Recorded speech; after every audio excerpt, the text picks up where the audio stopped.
독일 전차 군단의 50년 자존심이 단 5.8초 만에 산산조각 났습니다. 레오파드 개발 수석 엔지니어들조차 인정하기 싫어했던 사실. 그들을 절망으로 몰아넣은 건 첨단 미사일도 극초음속 기술도 아니었습니다. 오직 대한민국 설계도 한 장. 그 속에 숨은 2초의 비밀 하나뿐이었습니다. 유럽연합 방산위원회는 처음 이 데이터를 오류라고 주장했습니다. 이건 불가능하다. 기계적 구조상 6초는 절대 내려갈 수 없다. 그러나 기록은 지워지지 않았고 나토 내부 기갑 분석 시스템은 조용히 경고 하나를 띄웠습니다.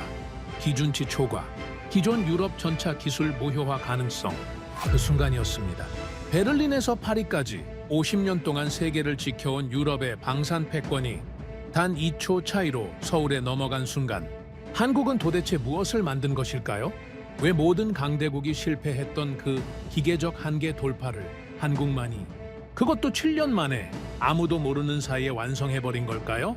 독일의 전설적 엔지니어가 직접 목격하고 직접 무너졌던 그 충격적인 진실, 지금부터 그 비밀을 풀어드리겠습니다. 사연 시작 전 구독과 좋아요 부탁드립니다.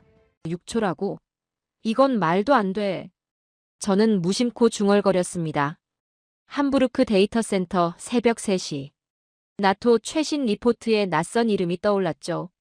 K2 블랙팬서 대한민국. 재장전 시간 6.0초. 저는 즉시 레오파드 데이터를 불러왔습니다. 7.9초. 2초 차이. 별것 아닌 것 같습니까? 아닙니다. 그 2초는 포탄 2발이 날아오는 시간이죠. 창밖엔 비가 내렸고 저는 모니터만 바라봤습니다. 저는 마르틴 클라우저입니다. 독일 바이에른 출신, 올해 62. 평생을 기갑공학에 바쳤죠. 레오파드 EH 개발팀 수석 엔지니어로 20년을 일했고 지금은 나토 기술자문위원으로 일하고 있습니다. 제 손으로 만든 전차가 유럽 전역을 지키고 있죠. 자부심? 당연히 있습니다. 독일 기술은 50년간 세계의 기준이었으니까요. 그런 제가 오늘 한 줄의 데이터 앞에서 멈춰 섰습니다. 모니터 속 숫자가 계속 눈에 밟혔습니다. 6.0초.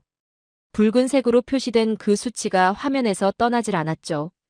저는 검증 절차에 들어갔습니다. 먼저 독일 본사 기술 문서를 열었죠. 레오파드 EH 재장전 시간 7.9초, 다음은 프랑스 르클레르 8.2초, 영국 챌린저 8.5초. 모두 예상 범위 아니었습니다. 하지만 이 K2라는 전차는 달랐습니다. 오타일 거라 생각했습니다.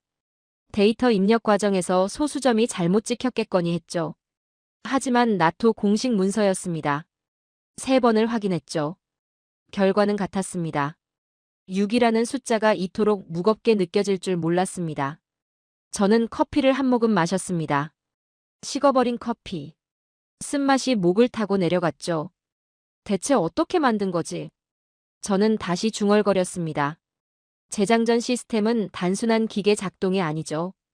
포탄 배출, 새 포탄 장전, 포문 폐쇄, 발사 준비.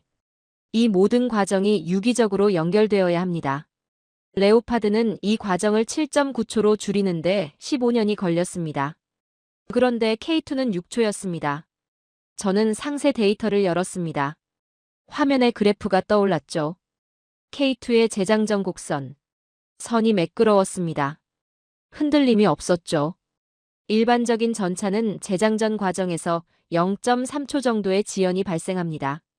기계적 마찰 때문이죠. 하지만 이 그래프엔 그런 구간이 보이지 않았습니다. 창밖에 빗소리가 거세졌습니다. 저는 창을 바라봤죠. 함부르크의 밤은 고요했습니다. 가로등 불빛이 빗물에 번졌고 저는 다시 모니터로 시선을 돌렸습니다. 화면 속엔 리퍼블럭 어브 코리어라는 문구가 선명했습니다. 한국. 저는 그 나라를 잘 몰랐습니다. 아시아 어딘가 전자제품 만드는 나라 정도로만 알고 있었죠. 삼성, LG. 그 정도였습니다. 전차를 만든다는 건 처음 들었습니다. 아니, 정확히는 무시했습니다. 방산 기술은 유럽과 미국의 영역이라 생각했으니까요. 저는 파일을 하나 더 열었습니다. K2의 기본 스펙이었죠. 중량 55톤, 주포 120mm, 엔진 출력 1500마력. 숫자만 보면 레오파드와 비슷했습니다. 하지만 재장전 시간이 달랐습니다. 그 2초 차이가 모든 걸 바꿔놓았습니다. 2초면 뭘 할 수 있지? 저는 계산기를 두드렸습니다. 포탄 속도 초속 1650m. 2초면 3300m를 날아가죠. 전차전 평균 교전 거리가 2000m입니다. 그 말은 상대가 한 발 쏠 동안 두 발을 쏠 수 있다는 뜻이죠. 전장에서 이건 압도적 우위였습니다. 저는 등받이에 몸을 기댔습니다. 의자가 삐걱거렸고 천장의 형광등이 희미하게 깜빡였죠. 저는 눈을 감았습니다. 머릿속에 레오파드의 설계도가 떠올랐습니다. 제가 20년간 다듬어온 도면. 완벽하다고 생각했죠. 세계 최고라 믿었습니다. 하지만 오늘 그 확신이 흔들렸습니다. 저는 다시 눈을 떴습니다. 모니터 속 6.0이라는 숫자가 여전히 붉게 빛나고 있었습니다. 강철보다 차가운 데이터가 제 신념을 흔들고 있었죠.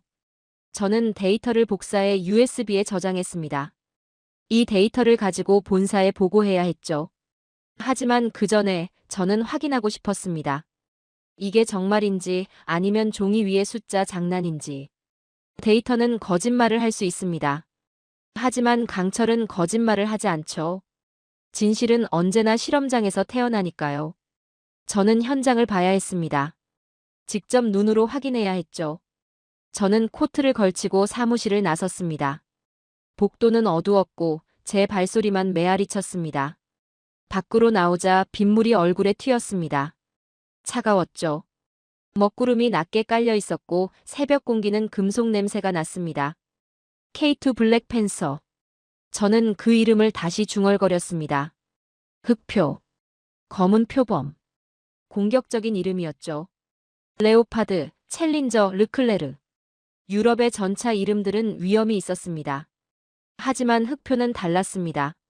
날렵했죠. 빨랐습니다. 목적지는 정해져 있었습니다. 폴란드 포즈난. K2가 생산되는 곳이었습니다. 저는 엑셀을 밟았습니다. 함부르크의 새벽은 여전히 고요했죠. 하지만 제 머릿속은 시끄러웠습니다. 6.0이라는 숫자가 계속 울렸죠. 그 숫자가 제 신념을 두드렸습니다. 강철의 기준이 흔들리고 있었습니다. 만약 이게 진짜라면 유럽의 기준이 무너지는 겁니다. 함부르크로 돌아온 건 새벽 5시였습니다. 6시간을 운전하고 나니 온몸이 뻐근했지만 잠이 오지 않았죠. 머릿속엔 여전히 6.0이라는 숫자가 맴돌고 있었습니다. 저는 사무실로 곧장 향했습니다. 컴퓨터를 켜고 나토 내부망에 접속했습니다. 검색창에 K2 흑표를 입력했죠. 파일 목록이 떴고 저는 설계 문서를 열었습니다. 120페이지짜리 문서였습니다. 첫 화면에 코드명이 크게 박혀 있었죠. 흑표 대한민국. 검은 표범. 레오파드는 표범이지만 흑표는 검은 표범이었습니다. 같은 맹수라도 뭔가 더 날카로운 느낌이 있었죠. 저는 페이지를 넘겼습니다. 전체 구조도가 나왔죠. 차체를 위에서 내려다본 투시도였습니다. 순간 저는 멈췄습니다. 이건 제가 아는 전차 구조가 아니었습니다. 레오파드는 피라미드형 구조였습니다. 엔진이 후방에 있고 포탑이 중앙에 있으며 무게 중심이 중앙에 모여 있어 안정적이지만 무거웠죠. 63톤이라는 중량이 나왔습니다. 하지만 K2는 달랐습니다. 중심 분산식 모듈 구조였죠. 엔진, 포탑, 조종석이 각각 독립된 모듈처럼 배치되어 있었는데 하지만 완전히 분리된 게 아니었습니다. 에너지 전달 경로가 최적화되어 있었죠. 마치 인체의 신경망처럼 각 모듈이 유기적으로 연결되어 있었습니다. 이건 무게 분산이었습니다. 빠르게 움직이며 쏘는 전차와 단단하게 버티며 쏘는 전차의 차이였죠. 다음 페이지로 넘어갔습니다. 장갑 구조도가 나왔죠. 세라믹과 강철과 특수합금이 겹겹이 쌓여 있는 구조였습니다. 레오파드는 강철 마이너스 세라믹 마이너스 강철 순서였지만 K2는 세라믹 마이너스 합금 마이너스 강철 마이너스 합금 순서였습니다. 중간에 특수합금 레이어가 2번 들어가 있었죠. 이건 충격 흡수와 에너지 분산을 동시에 노린 구조였습니다. 문서 하단에 주석이 달려 있었습니다. 탄약고 후방 분리형 설계, 승무원 생존성 최우선. 저는 그 문장을 다시 읽었습니다. 러시아는 자동장 전장치로 승무원을 줄였고 독일은 두꺼운 장갑으로 버텼습니다. 하지만 한국은 탄약고를 아예 분리해서 피격 시 폭발이 승무원에게 가지 않도록 설계했죠. 이건 생존 우선 철학이었습니다. 페이지를 계속 넘겼습니다. 엔진 설계도가 나왔죠. 1500마력 디젤 엔진의 단면도. B형 12기통 구조였는데 실린더 배치가 예사롭지 않았습니다. 독일 엔진은 실린더 간격이 일정했지만 이 엔진은 간격이 미세하게 달랐습니다. 앞쪽 4개는 좁고 뒤쪽 4개는 넓고 가운데 4개는 중간 간격이었죠. 이건 진동 상쇄였습니다. 각 실린더가 폭발할 때 발생하는 진동 주파수가 다른데 간격을 조절해서 서로 상쇄되도록 만든 구조였습니다. 이건 이론적으로는 가능하지만 실제로 구현하기 극도로 어려운 방식이었죠. 독일이 10년 연구하다 포기한 기술이었습니다. 한국이 해낸 겁니다. 냉각 시스템 페이지로 넘어가자 듀얼 라디에이터 구조가 보였습니다.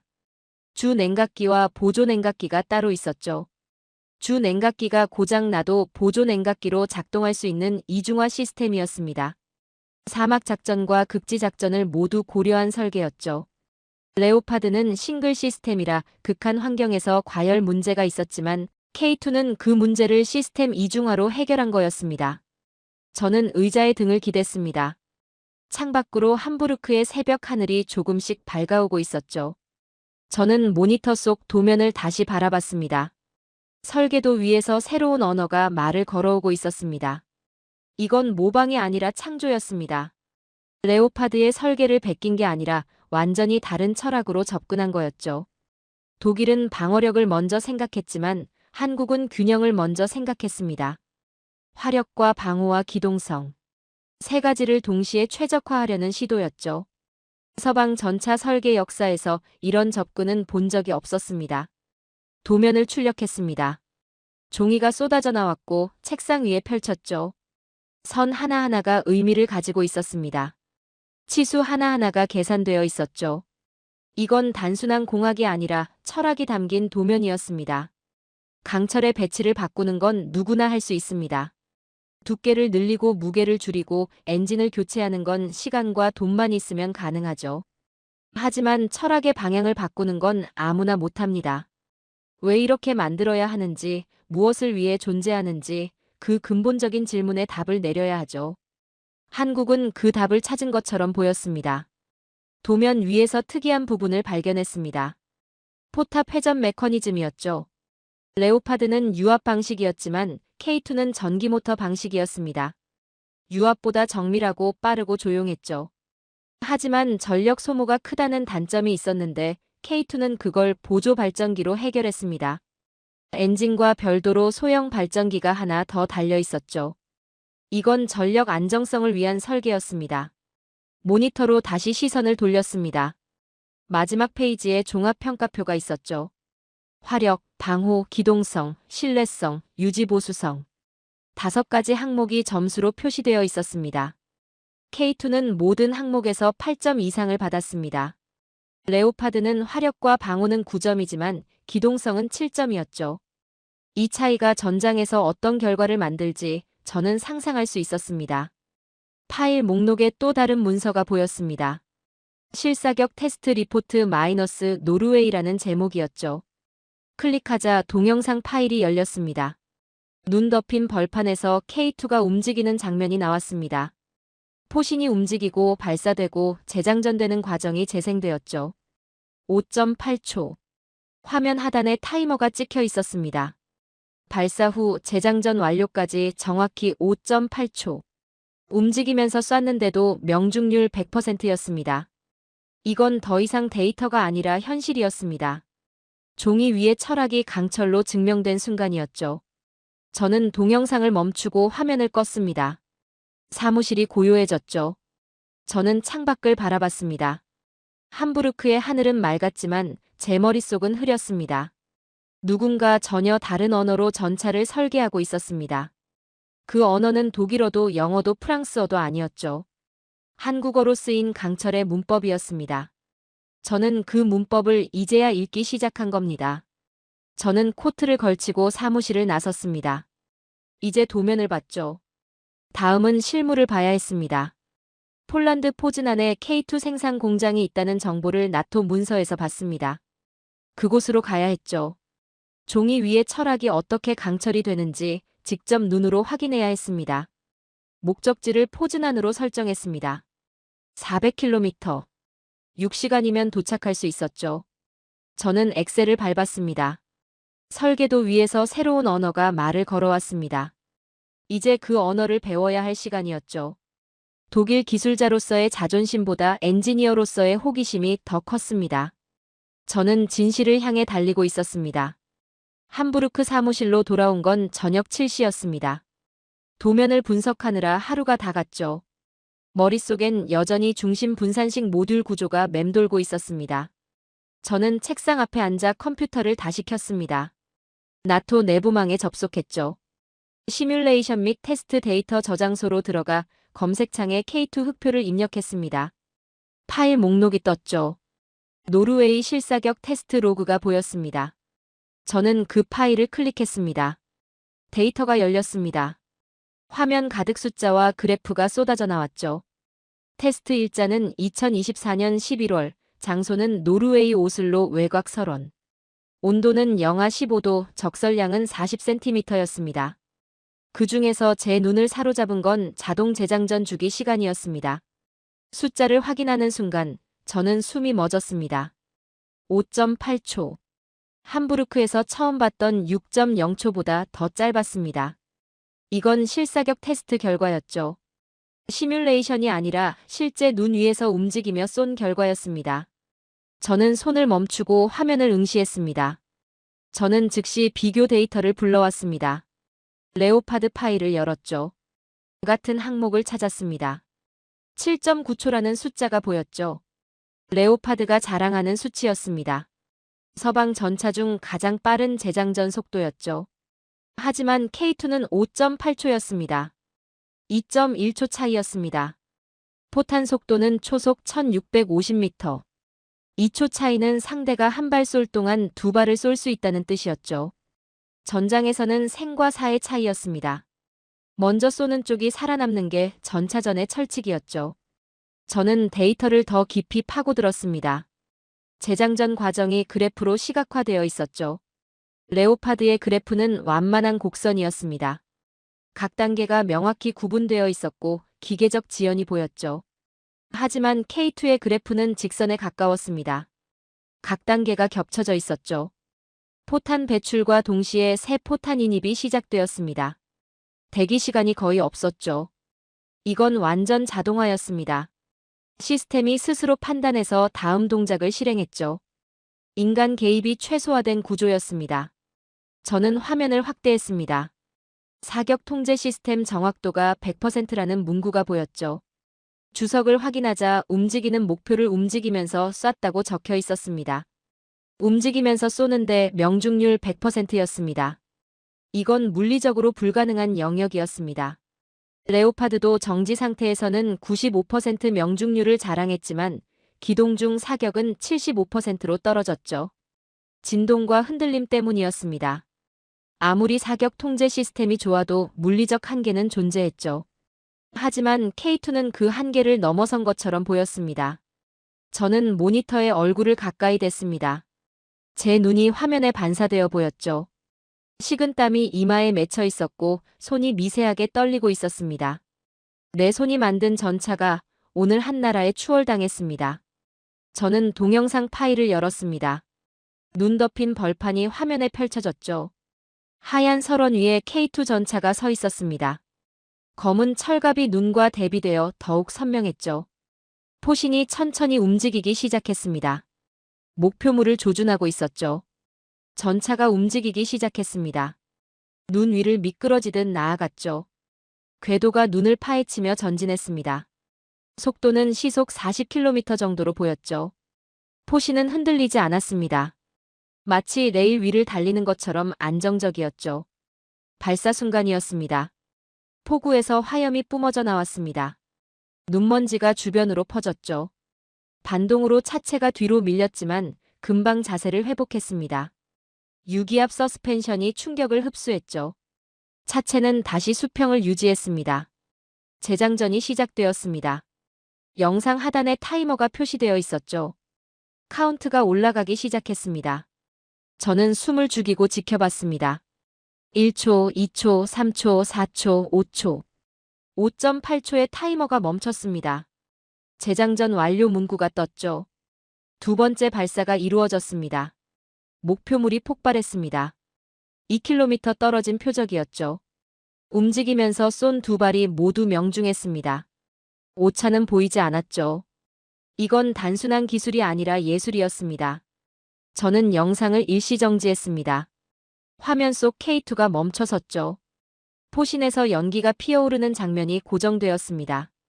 저는 그 모습을 한참 바라봤습니다. 레오파드는 요새였습니다. 단단하게 자리를 잡고 버티며 싸우는 전차였죠. 하지만 K2는 사냥꾼이었습니다. 빠르게 움직이며 먹잇감을 쫓는 맹수였죠. 철학이 완전히 달랐습니다. 저는 데이터 창으로 돌아왔습니다. 다른 항목들을 확인했죠. 진동 감쇄 효율이 94%라는 수치가 보였습니다. 레오파드는 78%였죠. 16% 차이. 이게 바로 움직이면서도 정확히 쏠 수 있는 이유였습니다. 열 안정성 항목도 보였습니다. 영하 15도에서 영상 50도까지 작동 가능하다는 뜻이었죠. 극지와 사막 양쪽을 커버하는 범위였습니다. 레오파드는 영하 10도부터 과열 문제가 있었는데 K2는 그 한계를 넘어섰습니다. 저는 의자에 등을 기댔습니다. 천장을 바라봤죠. 형광등이 희미하게 깜빡이고 있었습니다. 창밖은 이미 어두웠고 함부르크의 밤이 깊어가고 있었죠.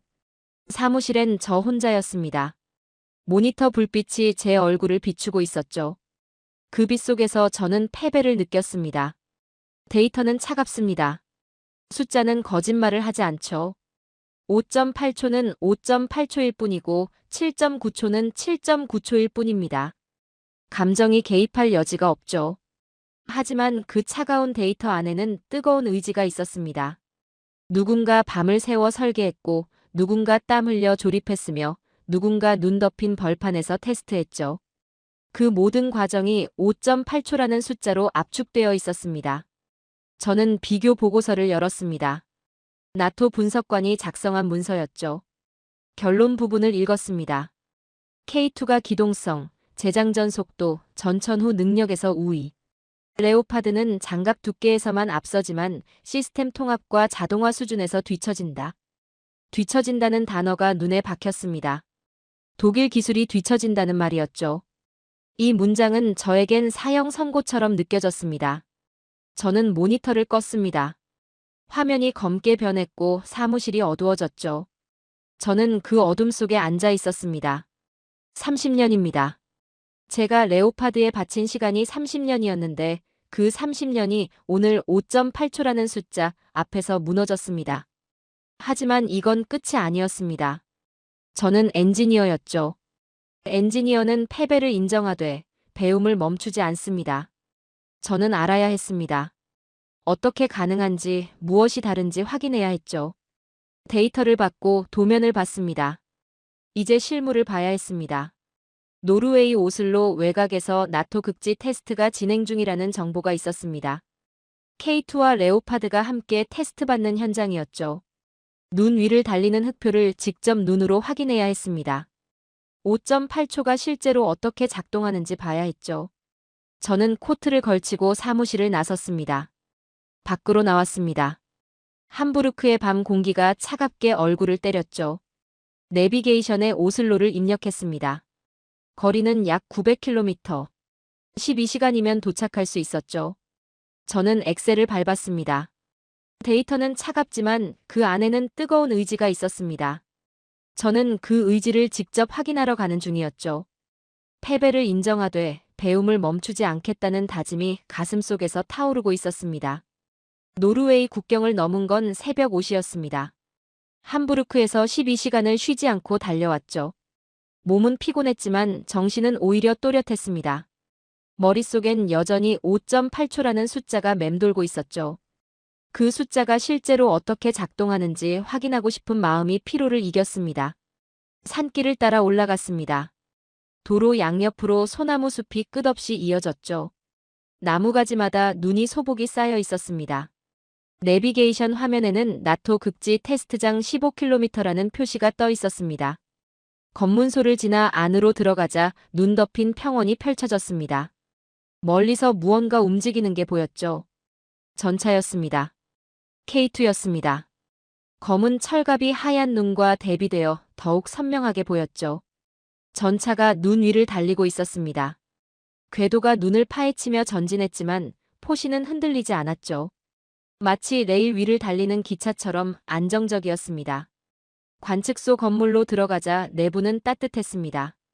관측 장비들이 벽을 따라 늘어서 있었고 큰 창문 너머로 테스트장 전체가 한눈에 들어왔죠. 노르웨이 장교 올레 한센이 저를 맞이했습니다. K2 흑표와 레오파드가 함께 테스트 중입니다. 오늘은 극지 환경에서의 재장전 속도와 사격 정확도를 측정합니다.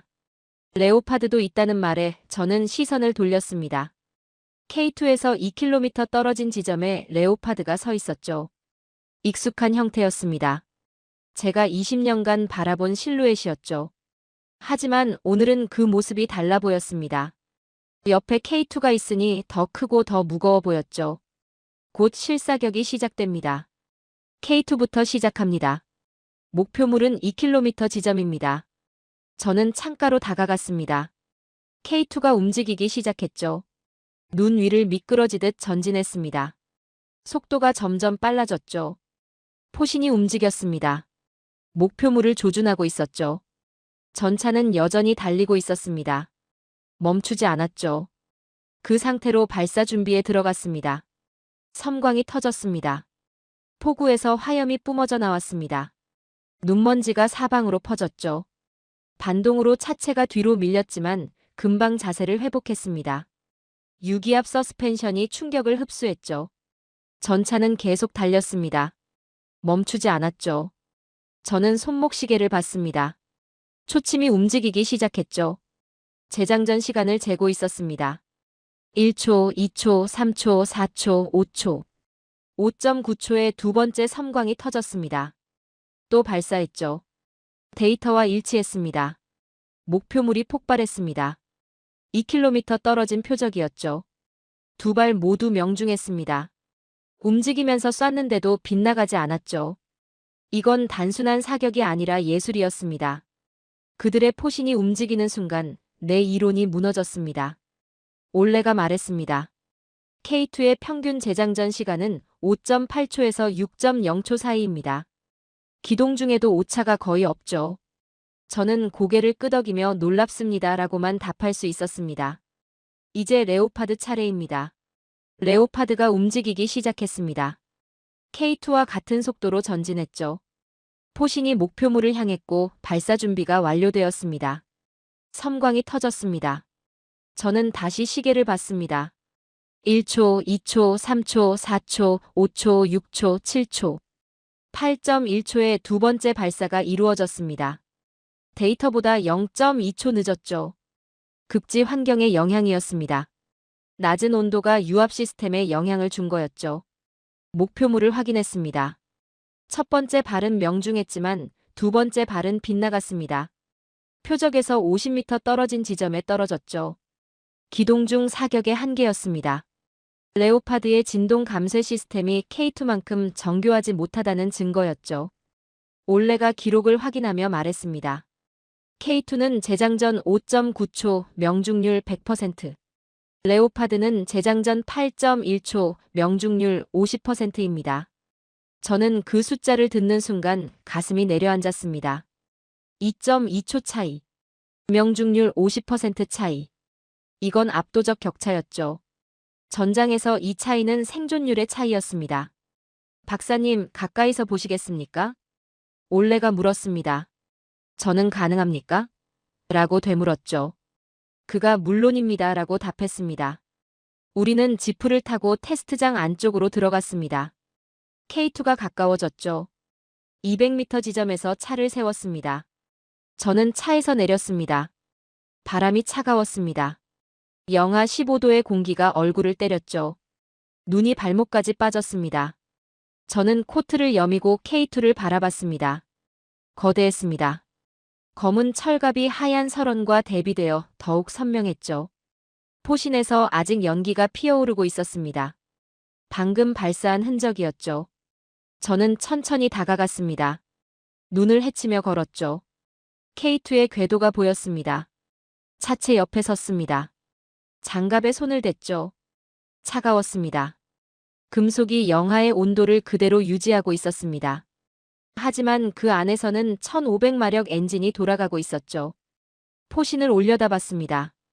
55구 경장 활강포. 레오파드보다 길었죠.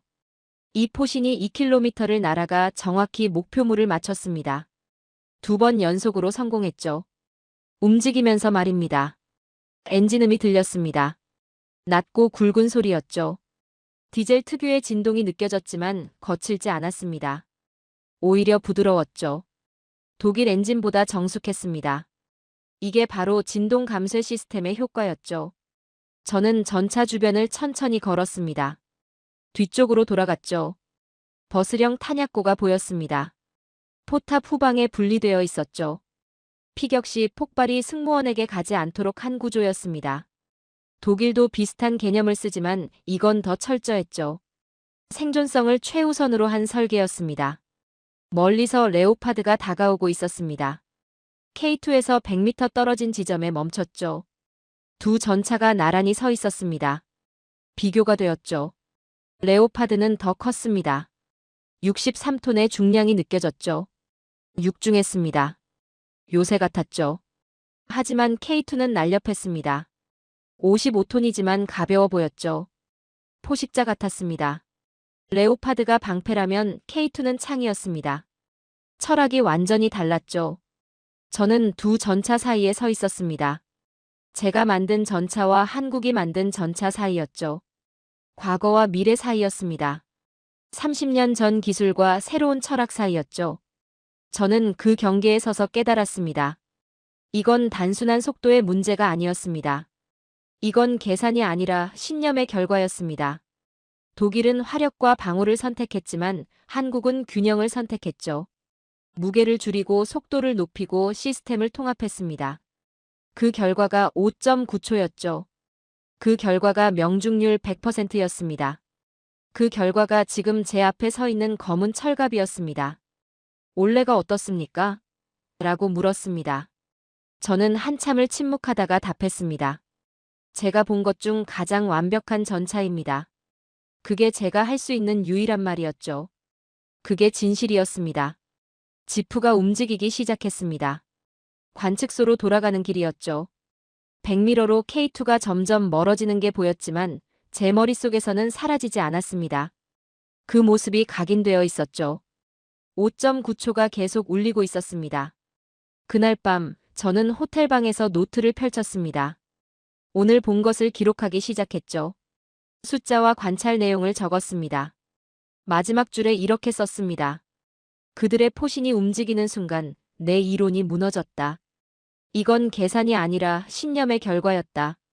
노르웨이를 떠나 폴란드로 향한 건 다음 날 아침이었습니다. 눈 위를 달리는 K2의 모습이 머릿속에서 떠나지 않았죠. 5.9초라는 숫자가 계속 울리고 있었습니다. 저는 그 비밀을 더 깊이 파고들어야 한다는 생각에 잠을 제대로 이루지 못했습니다. 폴란드 포즈난 방산단지로 다시 돌아온 건 오후 3시였습니다. 이번엔 심장을 보러 왔죠. 1500마력 엔진을 직접 확인하고 싶었습니다. 야누시가 공장 입구에서 저를 맞이했습니다. 엔진을 자세히 보고 싶습니다. 오늘은 파워팩 조립 과정을 보실 수 있습니다. 한국 기술진이 와 있습니다. 저는 그 말에 더욱 긴장했습니다. 공장 안으로 들어가자 금속 냄새가 코를 찔렀습니다. 기름과 용접 연기가 섞인 냄새였죠. 엔진 조립 구역으로 향했습니다. 거대한 작업대 위에 파워팩이 분해되어 놓여 있었죠. 실린더, 크랭크샤프트, 피스톤, 냉각 시스템 부품들이 정렬되어 있었습니다. 마치 거대한 퍼즐 조각들처럼 배치되어 있었죠. 한국 기술자 3명이 작업대 주변에 서 있었습니다. 그중 한 명이 저를 보더니 고개를 숙여 인사했죠. 안녕하세요, 박사님. 김민수입니다. 파워팩 담당 엔지니어입니다.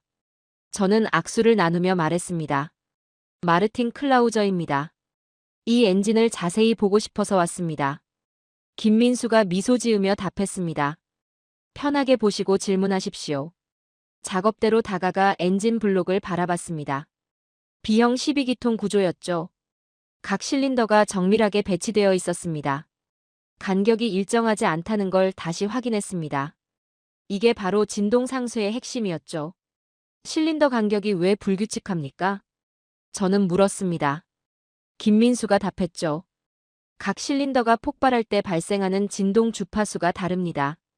우리는 그 주파수를 분석해서 서로 상쇄되도록 간격을 조정했습니다. 독일도 같은 시도를 했습니다. 하지만 실패했죠. 저는 솔직하게 말했습니다. 김민수가 답했죠. 저희도 7년 걸렸습니다. 수천 번의 테스트를 거쳤고 실제 엔진을 수백 대 만들어 테스트했고 그 중에서 최적의 배치를 찾아냈습니다. 저는 그 말에 숨이 멎었습니다. 7년. 수백 대의 엔진. 이건 단순한 기술 개발이 아니라 집념이었죠. 독일이 10년 연구하다 포기한 걸 한국은 7년 만에 해낸 거였습니다. 그 차이는 포기하지 않는 의지였죠. 김민수가 크랭크샤프트를 들어올렸습니다. 무거운 금속 부품이었죠. 표면이 거울처럼 매끄러웠습니다. 이건 특수 합금입니다. 독일 강철보다 15% 가볍지만 강도는 동등합니다. 무게를 줄이면 회전 관성이 줄어들고 가속이 빨라집니다. 저는 그 부품을 만져봤습니다. 차가웠고 단단했죠. 정밀 가공의 결과였습니다. 냉각 시스템 부품으로 시선이 옮겨갔습니다. 듀얼 라디에이터였죠. 주 냉각기와 보조 냉각기가 나란히 놓여 있었습니다. 각각 독립적으로 작동하는 구조였죠. 한쪽이 고장 나도 다른 쪽으로 버틸 수 있습니다. 사막에서 테스트했을 때 주 냉각기가 막혔지만 보조 냉각기만으로 2시간 작전이 가능했습니다. 레오파드는 싱글 시스템입니다. 냉각기가 고장나면 엔진이 멈춥니다. 저는 인정했습니다. 김민수가 말했죠. 저희는 생존성을 최우선으로 합니다. 전장에서 엔진 고장은 죽음과 같으니까요. 그 말이 가슴에 꽂혔습니다. 독일은 성능을 우선했지만 한국은 생존을 우선했습니다. 철학이 달랐죠. 엔진 마운트 부품을 들여다봤습니다. 고무와 금속이 여러 겹으로 쌓여 있었죠. 이건 6층 구조입니다. 각 층마다 다른 주파수를 흡수합니다. 고주파, 중주파, 저주파 모두 차단합니다. 저는 그 정교함에 입을 다물지 못했습니다. 레오파드는 3층 구조였죠. 한국은 그 2배였습니다. 그 차이가 바로 움직이면서도 정확히 쏠 수 있는 이유였죠. 조립 과정을 봐도 되겠습니까? 저는 물었습니다. 김민수가 물론입니다라고 답했죠. 작업을 시작했습니다. 크랭크샤프트가 엔진 블록에 장착되었습니다. 정밀하게 맞아떨어졌죠. 몰트가 체결되었습니다. 토크 값은 120Nm입니다. 1Nm라도 오차가 있으면 다시 조입니다. 저는 그 꼼꼼함에 고개를 끄덕였습니다. 피스톤이 실린더에 삽입되었습니다. 부드럽게 들어갔죠. 마찰음이 거의 없었습니다. 냉각 시스템이 연결되었습니다. 파이프가 복잡하게 얽혀 있었지만 정리되어 있었죠. 각 연결부가 정확했고 누수가 없도록 밀봉되었습니다. 조립이 진행될수록 저는 깨달았습니다. 이건 단순히 부품을 맞추는 작업이 아니라 생명을 만드는 과정이었습니다. 각 부품이 제자리를 찾아가며 하나의 유기체가 되어가고 있었죠. 엔진이 아니라 심장이 태어나고 있었습니다. 마지막 볼트가 체결되었습니다. 김민수가 말했죠. 이제 점화합니다. 제어 패널을 조작하기 시작했습니다. 연료가 주입되었고 점화 플러그에 전기가 들어갔죠. 스타터가 돌아가기 시작했습니다. 엔진이 깨어났습니다. 부르릉 하는 소리와 함께 엔진이 작동하기 시작했습니다. 낮고 굵은 소리였죠. 하지만 거칠지 않았습니다. 오히려 부드러웠죠. 디젤이 이렇게 맑게 울릴 수 있다는 게 믿기지 않았습니다. 독일 엔진과는 완전히 다른 음색이었죠. 이건 기계음이 아니라 생명의 숨결이었습니다. 저는 엔진 옆으로 다가갔습니다. 작동 중인 엔진을 가까이서 지켜봤죠. 실린더가 움직이고 있었습니다. 피스톤이 상하로 왕복했고 크랭크샤프트가 회전했죠. 모든 부품이 조화롭게 움직이고 있었습니다. 진동이 느껴졌지만 미세했죠. 엔진 마운트가 그 진동을 거의 완벽하게 흡수하고 있었습니다. 김민수가 RPM을 올렸습니다. 엔진 회전수가 1000에서 2000으로 올라갔죠. 소리가 커졌지만 여전히 부드러웠습니다. 3000 RPM까지 올라갔습니다. 최대 출력에 가까워졌지만 떨림이 없었죠. 이건 완벽한 균형이었습니다. 저는 손을 뻗어 엔진 블록을 만졌습니다. 진동이 손끝으로 전해졌죠. 하지만 거칠지 않았습니다. 오히려 리듬감이 있었죠. 마치 심장 박동처럼 규칙적이었습니다. 이 엔진은 고함을 지르지 않았습니다. 대신 심장을 두드리고 있었죠. 김민수가 RPM을 다시 내렸습니다. 엔진이 천천히 안정되었죠. 아이들 상태로 돌아갔습니다. 이게 K2의 심장입니다. 저는 답했습니다. 제가 본 것 중 가장 완벽한 엔진입니다. 그게 진실이었죠. 저는 김민수에게 물었습니다.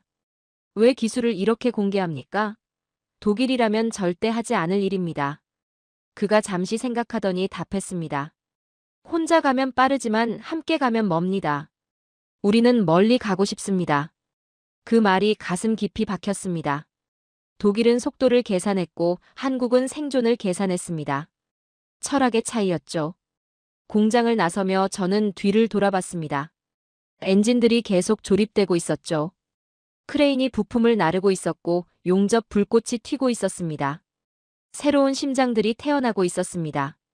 K2가 만들어지고 있었죠. 미래가 건설되고 있었습니다. 호텔방에 돌아와 노트를 펼쳤습니다. 오늘 본 것을 기록했죠. 엔진 구조, 조립 과정, 김민수의 말을 적었습니다. 마지막 줄에 이렇게 썼습니다. 그 엔진은 고함을 지르지 않았다. 대신 심장을 두드렸다. 독일은 속도를 계산했고 한국은 생존을 계산했다. 이건 기계가 아니라 생명이었다. 폴란드에서 하루를 더 보낸 뒤 저는 다시 테스트장으로 향했습니다. 이번엔 유기압 서스펜션이 실제로 어떻게 작동하는지 직접 봐야 했죠. 엔진의 심장을 봤으니 이제 전차의 뼈대를 봐야 할 때였습니다. 포근한 외곽의 실내 테스트 트랙에 도착한 건 오전 10시였습니다. 거대한 창고 같은 건물이었죠. 내부에는 다양한 지형이 재현되어 있었습니다. 경사로, 계단, 웅덩이, 장애물들이 배치되어 있었죠. K2 한 대가 트랙 입구에 대기하고 있었습니다. 야누시가 저를 맞이했습니다. 오늘은 유기압 서스펜션 테스트입니다. 저는 통제실로 들어가 유리벽 너머로 테스트 트랙 전체를 바라봤습니다. K2가 천천히 움직이기 시작했죠. 첫 번째 장애물은 30도 각도의 가파른 경사면이었습니다. 하지만 K2는 달랐습니다. 경사면에 접근하자 차체가 천천히 낮아지기 시작했습니다. 앞쪽이 아래로 내려갔죠. 마치 무릎을 꿇는 것처럼 보였습니다. 포시는 수평을 유지했습니다. 차체만 각도를 조정했죠. 유기압 실린더가 작동하는 소리가 희미하게 들렸습니다. 저게 가능합니까? 저는 무의식적으로 중얼거렸습니다. 야누시가 답했죠.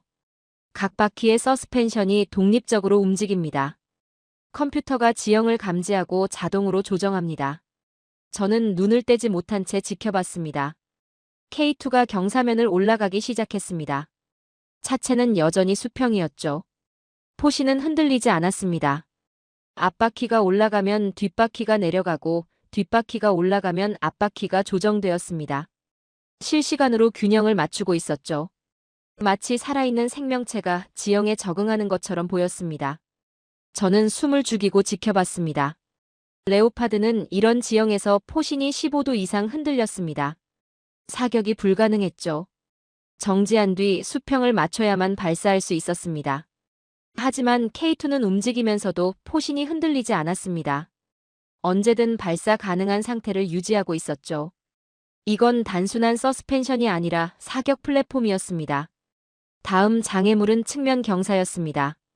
오른쪽이 높고 왼쪽이 낮은 비탈길이었죠.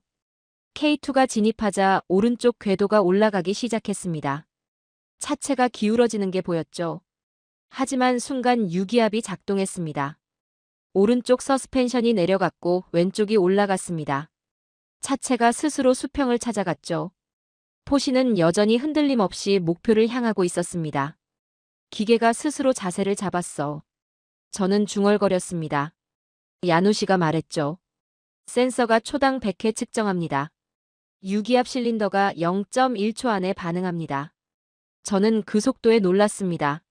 레오파드의 서스펜션은 수동 조정이었죠. 하지만 K2는 완전 자동이었습니다. 인간보다 빠르게 반응하고 있었습니다. 세 번째 장애물은 깊이 1m의 물웅덩이였습니다. K2가 진입하자 앞바퀴가 물에 빠졌습니다. 차체가 아래로 쏠렸죠. 하지만 즉시 유기압이 반응했습니다. 앞쪽 서스펜션이 늘어나며 충격을 흡수했죠. 차체는 거의 흔들리지 않았습니다.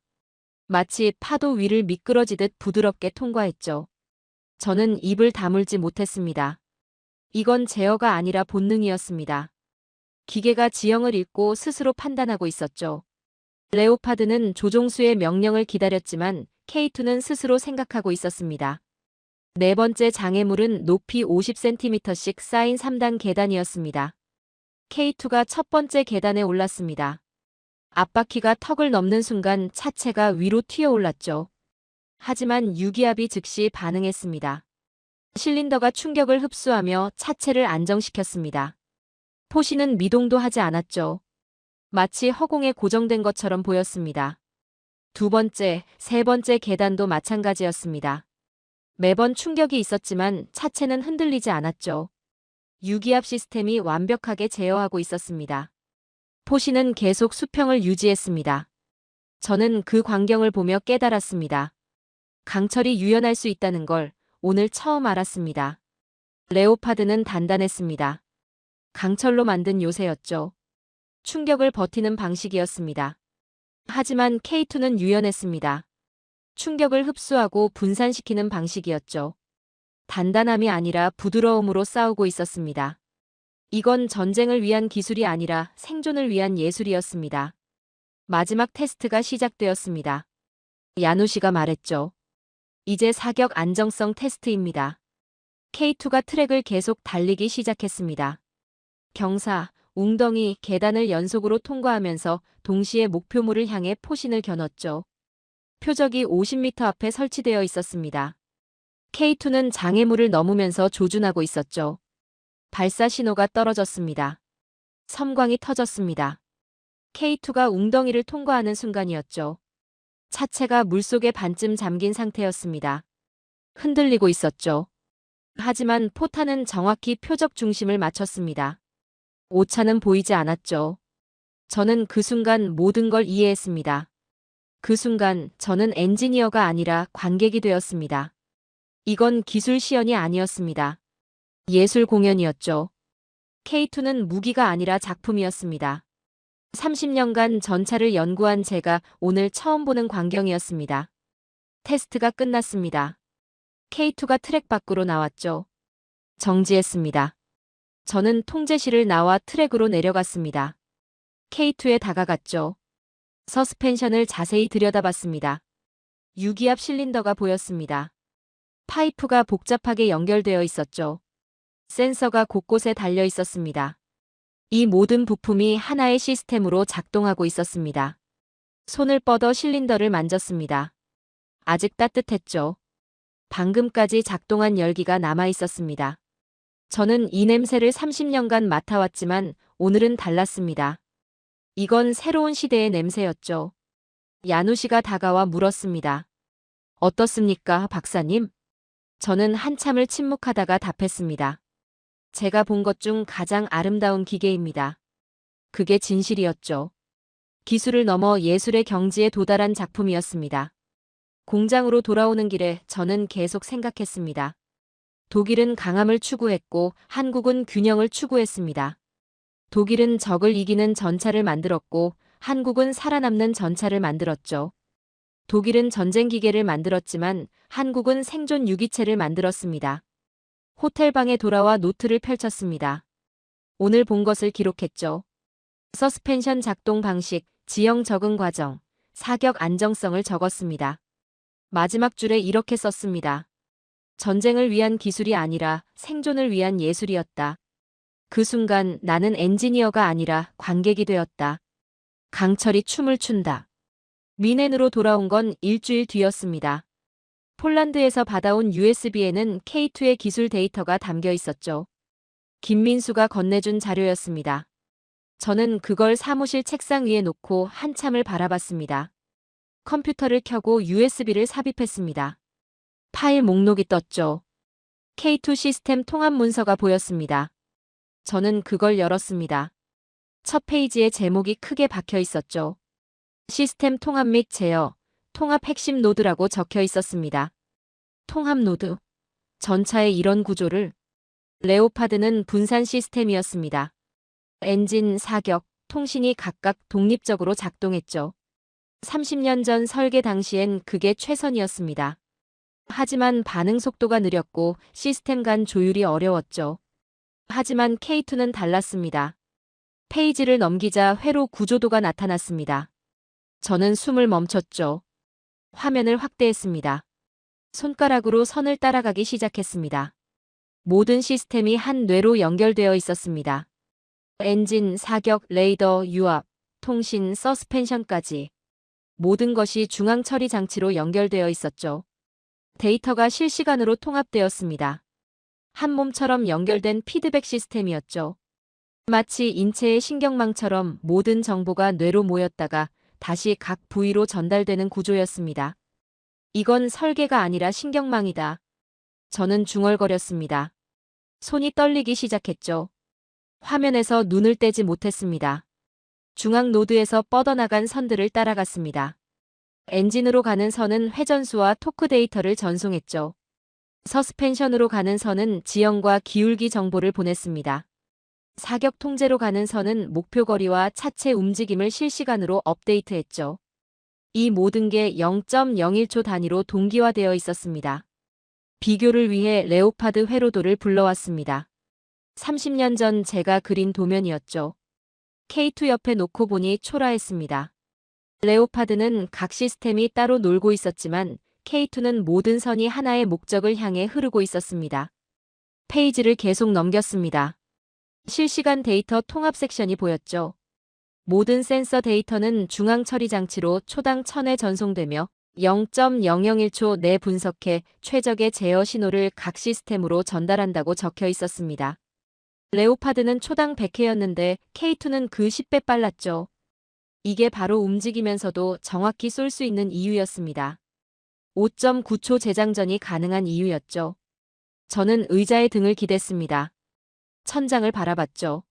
머릿속이 복잡했습니다. 지난 30년간 믿어온 설계 철학이 흔들리고 있었습니다. 독일은 부품을 만들었습니다. 좋은 엔진, 강한 장갑, 정확한 포를 각각 최고 수준으로 만들어 조립했죠. 부품의 합이 전차였습니다.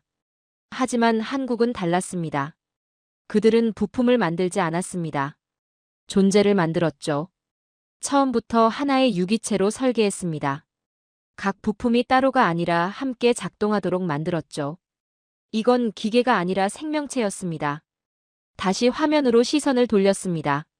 사격 통제 통합 시스템이 나왔죠. 레이저 거리 측정기, 풍속계, 온도 센서, 차체 경사 센서. 모든 데이터가 중앙 노드로 모였습니다. 0.1초 안에 계산되어 포신 각도로 변환되었죠. 조준 오차는 0.1mRadian 이하였습니다. 레오파드의 0.3mRadian 대비 3배 정확했죠. 저는 도면을 프린트하기로 했습니다. 출력 버튼을 눌렀죠. 프린터가 웅웅거리며 작동하기 시작했습니다. A3 용지 20장이 쏟아져 나왔습니다. 출력된 도면을 책상 위에 펼쳤습니다. 하나씩 나란히 놓았죠. K2의 시스템 구조가 한눈에 들어왔습니다. 선 하나하나를 따라가기 시작했습니다. 특히 눈에 들어온 건 통합 진단 시스템이었습니다. 모든 부품의 상태를 실시간으로 모니터링하고 고장 징후를 사전에 감지하며 정비 시기를 자동으로 알려주는 구조였죠. 레오파드는 정비사가 육안으로 확인해야 했지만 K2는 스스로 진단했습니다. 전차가 자기 몸을 스스로 돌보는 거였습니다. 이건 공학이 아니라 시다. 강철로 쓴 시. 저는 중얼거렸습니다. 도면이 아름다웠죠. 선의 흐름이 우아했습니다. 30년간 도면을 봐왔지만 이렇게 아름다운 설계는 처음이었습니다. 기능과 미학이 일치하는 순간이었죠. 문득 깨달았습니다. 나는 이제야 왜 그들이 이 전차를 흑표라 부르는지 알겠습니다. 표범은 빠르고 정확하며 유연합니다. 힘보다 기술로 싸우죠. K2가 정확히 그랬습니다. 무거운 요새가 아니라 날렵한 사냥꾼이었습니다. 레오파드도 표범이지만 유럽 표범이었죠. K2는 아시아 흑표였습니다. 같은 종이지만 진화가 달랐습니다. 저는 도면을 정리했습니다. 파일철에 넣고 책장에 꽂았죠. 레오파드 파일 옆에 나란히 놓였습니다. 컴퓨터 화면을 다시 봤습니다. USB에 파일이 하나 더 있었죠. 한국에서 온 메시지라는 텍스트 파일이었습니다. 열어봤습니다.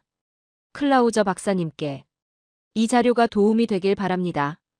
우리는 레오파드에서 많은 걸 배웠습니다. 박사님의 설계가 없었다면 K2도 없었을 겁니다. 감사합니다. 마이너스 김민수. 그 문장을 읽는 순간 가슴이 뜨거워졌습니다. 그들은 경쟁자가 아니라 후학이었죠. 레오파드를 부정한 게 아니라 발전시킨 거였습니다. 독일 기술을 배워서 한국 철학으로 진화시킨 거였습니다.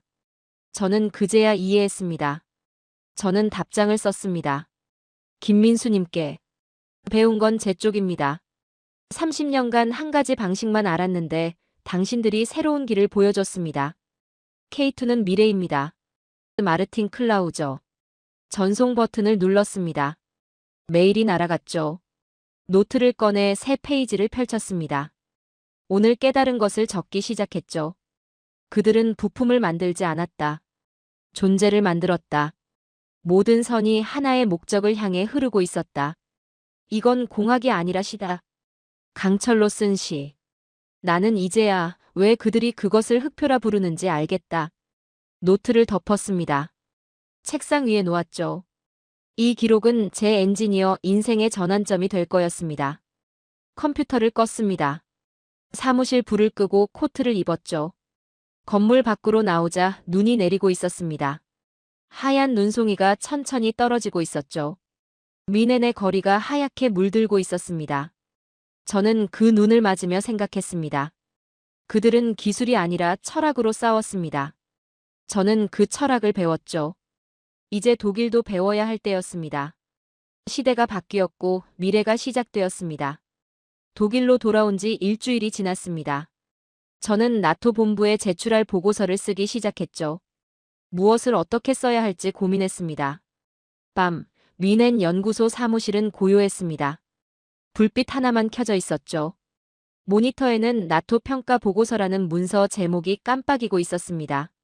저는 첫 문장을 입력하기 시작했습니다. 주제 K2 흑표와 레오파드 비교 분석. 손가락이 키보드 위를 움직였습니다. 타자 소리만 사무실에 울렸죠. 저는 다음 문장을 적었습니다. 본 보고서는 성능 평가가 아니다. 설계 철학 분석이다. 계속 썼습니다. K2 흑표는 제작 전 5.8초 대 7.9초, 진동 감쇄 94.2%, 대 78%, 작전 온도 범위 영하 15도에서 영상 50도로 레오파드 대비 우수한 성능을 기록했다. 그러나 본질적 차이는 수치가 아닌 접근 방식에 있다. 저는 타이핑을 멈추고 의자에 등을 기댔습니다. 천장을 바라봤죠. 형광등이 깜빡이고 있었습니다. 창밖으로 미넨의 밤 하늘이 보였습니다. 다시 키보드로 손을 뻗었습니다. 새로운 섹션을 만들었죠. 종합평가라고 제목을 붙였습니다. 독일은 기계를 만들었다. 한국은 철학을 만들었다. 레오파드는 서방 기갑 교리의 정점이다. 화력 우선, 방호 중시. 하지만 K2 흑표는 새로운 패러다임이다. 화력, 방호, 기동성의 동시 최적화. 이것은 개량이 아니다. 세대 전환이다. 문장을 쓰면서 깨달았습니다. 레오파드는 완성형이었지만 K2는 진화형이었죠. 독일은 정답을 찾았다고 믿었지만 한국은 계속 질문했습니다. 그 차이가 결과를 만들었습니다. 계속 썼습니다. 레오파드 수석 엔지니어로서 이 평가는 고통스럽다. 그러나 기술자로서 사실을 왜곡할 수 없다. K2 흑표는 레오파드를 핵심 지표에서 능가했다. 중요한 것은 K2가 새로운 전차 개발 방향을 제시한다는 점이다. 화력 극대화가 아닌 승무원 생존 극대화. 단독 우위가 아닌 통합 균형. 그 문장을 쓰는 순간 가슴이 무거워졌습니다. 30년 경력을 부정하는 것 같았지만 동시에 명확했죠. 진실은 하나였습니다. 엔지니어는 데이터 앞에 정직해야 했습니다. 마지막 섹션으로 넘어갔습니다. 권고사항이라고 제목을 붙였죠. 권고 첫째, 레오파드 후속 개발은 전면 재설계가 필요하다. 부분 개량으로는 격차 해소가 불가능하다. 둘째, 한국과 기술 협력 체계를 구축한다. 경쟁보다 협력이 효율적이다. 셋째, K2 성능을 나토 차기 전차 개발 기준으로 설정한다. 세 번째 항목을 쓰면서 저는 망설였습니다. 이건 유럽 기술 우위의 종언 선언이었죠. 50년간 유지된 질서의 변화 인정이었습니다. K2를 기준으로 삼는 순간 레오파드는 9세대가 되지만 현실이었습니다. 보고서를 마무리했습니다. 결론 K2 흑표는 21세기 주력 전차 표준이다. 한국은 기술 도입국에서 선도국으로 위상이 전환됐다. 방산 시장 구도가 재편되고 있다. 유럽은 이 변화에 대응해야 한다. 이것은 예측이 아니다. 현실이다. 마지막 마침표를 찍었습니다. 커서가 멈췄죠. 보고서가 완성되었습니다. 저는 처음부터 다시 읽기 시작했습니다. 28페이지였습니다. 30년 경력의 집약이었죠. 가장 중요한 문서였습니다. 동시에 가장 쓰기 어려운 보고서였지만 완성됐고 진실이 담겼습니다. 파일을 저장했습니다. K2 평가 최종이라는 이름을 붙였죠. 나토 본부 메일 주소를 입력했습니다. 독일 국방부, 프랑스 국방청, 영국 국방연구소를 참조해 추가했죠. 제목란에 긴급 K2 기술 평가라고 적었습니다. 발송 버튼 위에 커서를 올렸습니다. 잠시 멈췄습니다. 이 버튼을 누르는 순간 모든 게 시작될 거였습니다. 회의가 소집될 것이며 논쟁이 일어날 것이고 충격이 퍼질 것이며 질서가 흔들릴 것이지만 진실은 언젠가 드러나죠. 저는 그 시작점에 서 있었습니다. 클릭했습니다. 전송 중 메시지가 떴습니다. 진행바가 채워졌죠. 100% 도달 후 완료가 표시됐습니다. 보고서가 전송됐습니다. 증언이 시작됐죠.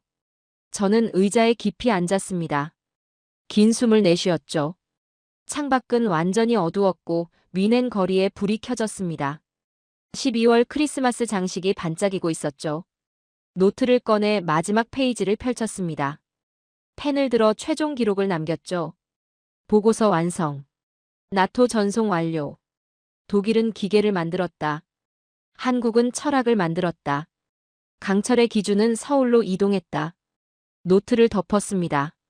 이 기록은 30년 경력의 전환점이었죠. 종착점이자 출발점이었습니다. 받은 편지함을 확인했습니다. 새 메일이 있었죠. 나토 본부 자동 회신이었습니다. 열어봤습니다. 보고서 수신 확인. 12월 15일 브뤼셀 본부 긴급 기술 검토 회의. 출석 요청. 일주일 뒤였습니다. 브뤼셀에서 논의가 시작될 거였죠. 전체 기술위원회가 소집될 것이며 저는 설명해야 할 것이고 질의에 답해야 할 것이며 논쟁이 예상됐지만 준비돼 있었습니다. 데이터가 있었고 진실이 있었습니다. 컴퓨터를 껐습니다. 사무실 불을 끄고 코트를 걸쳤습니다. 건물 밖으로 나오자 차가운 공기가 얼굴을 스쳤습니다. 눈이 내리기 시작했죠. 하얀 눈송이가 천천히 떨어지고 있었습니다. 뮌헨 거리가 하얗게 변하고 있었습니다. 저는 차에 올라 시동을 걸었습니다.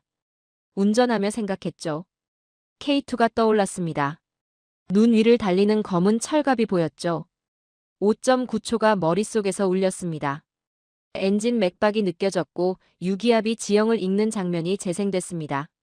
모든 순간이 선명했죠. 집 앞에 도착했습니다. 눈이 계속 내렸고 세상이 하얗게 덮이고 있었습니다. 저는 차에서 내려 현관으로 걸어갔습니다. 따뜻한 공기가 반겼죠.